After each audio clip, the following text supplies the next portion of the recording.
Breaking news મળી રહ્યા છે રાજકોટની આંગળિયા પેઢીમાંથી 19 લાખની લૂંટનો મામલો, જેમાં ક્રાઇમ બ્રાન્ચ દ્વારા બે શખ્સોને ઝડપી પાડવામાં આવ્યા છે।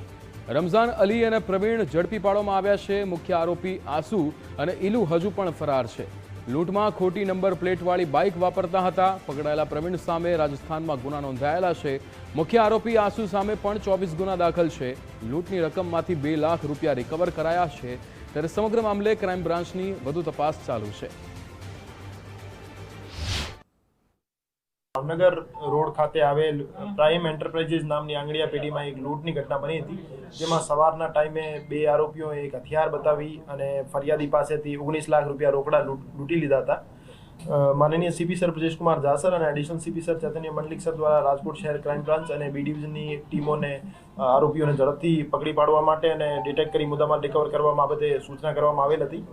આ કાર્યવાહીના અનુપાલનના ભાગરૂપે એસીપી શ્રી ભરત બસિયા સાહેબના માર્ગદર્શન હેઠળ પીઆઈ શ્રી એસ ચાવડા સાહેબ, પીઆઈ શ્રી મનોજ ડામોર સાહેબ, પીઆઈ શ્રી ચિરાગ યાદવ સાહેબની ટીમો દ્વારા અલગ અલગ રાજ્યોમાં તપાસ હાથ ધરવામાં આવેલ હતી અને બે આરોપીઓને અત્યારે રાજકોટ શહેર ક્રાઇમ બ્રાન્ચ દ્વારા ઝડપી પાડવામાં આવેલ છે।